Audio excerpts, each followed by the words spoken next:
Welcome to Crime Story with Camila. Today, we will delve into the tragic events of May 23, 2014, known as the Isla Vista killings. This incident, perpetrated by 22-year-old Elliot Rodger, resulted in the loss of 6 innocent lives and left a lasting impact on discussions surrounding mental health, societal pressures, and online communities. Elliot Oliver Robertson Rodger was born on July 24, 1991, in London, England.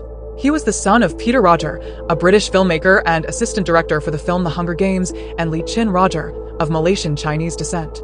The family moved to the United States when Elliot was young, eventually settling in California.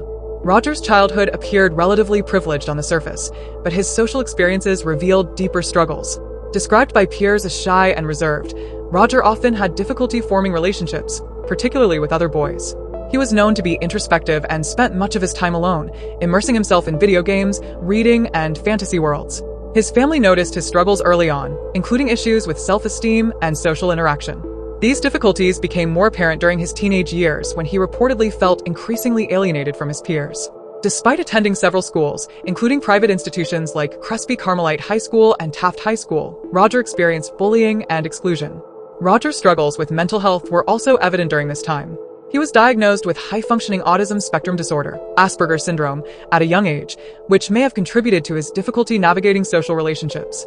He suffered from depression and anxiety and sought therapy from an early age. Despite multiple counseling sessions, these efforts did not appear to address the root causes of his deep feelings of inadequacy. As he grew older, Rodger developed a troubling fixation on wealth, status, and physical appearance, believing these factors were key to social acceptance. He expressed a longing for an idealized life of luxury and romantic relationships, which he felt were constantly out of reach.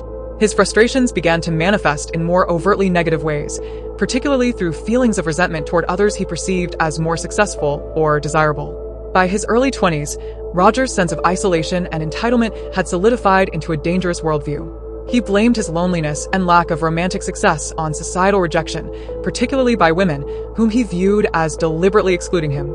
This mindset was fueled by his frequent visits to online forums where similar misogynistic sentiments were shared. These communities reinforced his belief that he was a victim of systemic injustice and further alienated him from the real world. In his final years, Rodger lived in Isla Vista, California, near the University of California, Santa Barbara, though he was not a student. He attended classes sporadically, but failed to connect with peers. His isolation, coupled with a growing obsession with his perceived grievances, set the stage for the tragic events of May 23, 2014. In the months and years leading up to the tragic events of May 23, 2014, Elliot Rodger's frustrations and grievances began to escalate, culminating in what he referred to as his day of retribution. This period was marked by meticulous planning, disturbing online activity, and a growing fixation on enacting violence as a means of addressing his perceived injustices.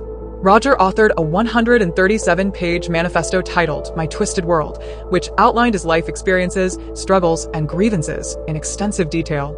In this document, he chronicled his early life, social challenges, and escalating feelings of alienation. He also elaborated on his intense resentment toward women for what he perceived as their rejection of him, and toward men who he believed were more successful socially and romantically.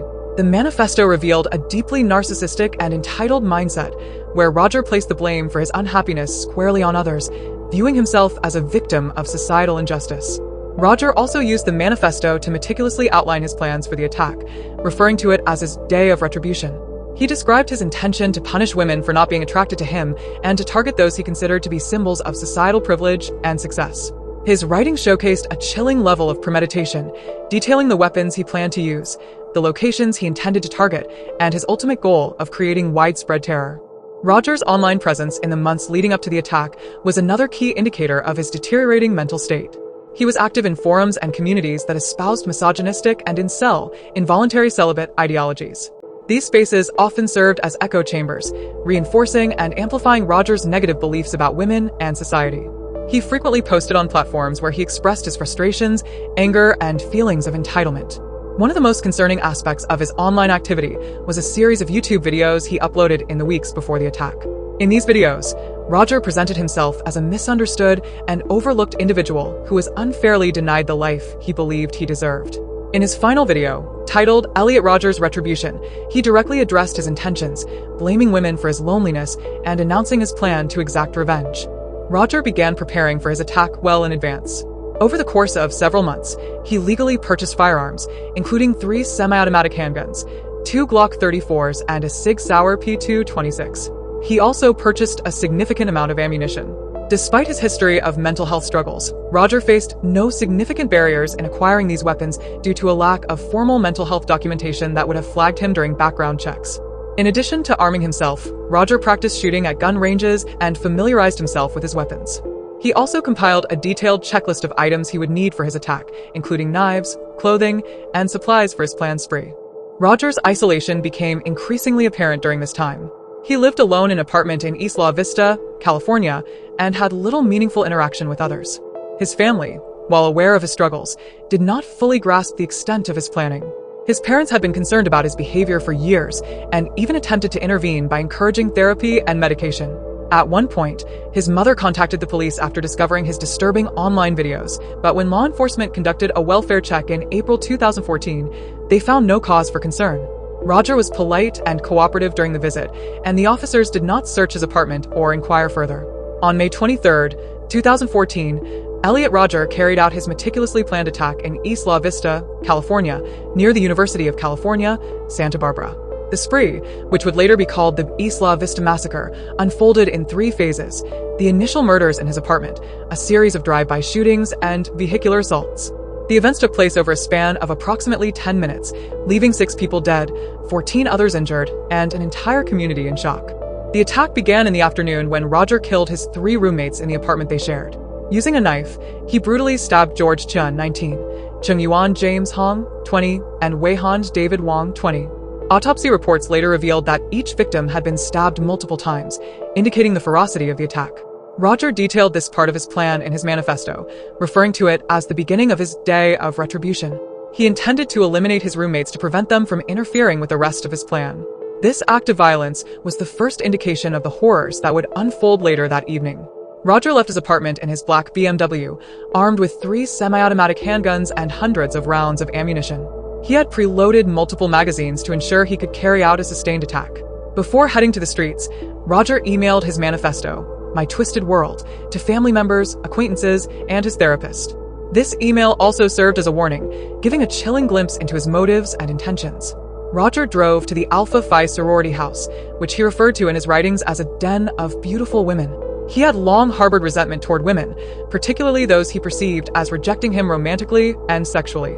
His plan was to storm the house and kill its residents, but when he arrived, he found the front door locked. Unable to gain entry, Rodger fired his weapon at 3 women standing outside the building. 2 of them, Veronica Weiss, 19, and Catherine Cooper, 22, were killed. The 3rd woman survived with injuries. Rodger then drove to a nearby deli, where he fired into the store, killing Christopher Michaels Martinez, 20, a UCSB student who was buying snacks. This attack was random, underscoring the indiscriminate nature of Rodger's spree. Rodger continued driving through Isla Vista, shooting at pedestrians, bicyclists, and other vehicles. He also used his car as a weapon, deliberately striking individuals on the street. Throughout this phase, he engaged in multiple gunfights with responding police officers. Despite sustaining gunshot wounds to his hip, he managed to evade capture and continued his rampage. As Rodger drove erratically through the streets, he injured several individuals, including pedestrians and cyclists.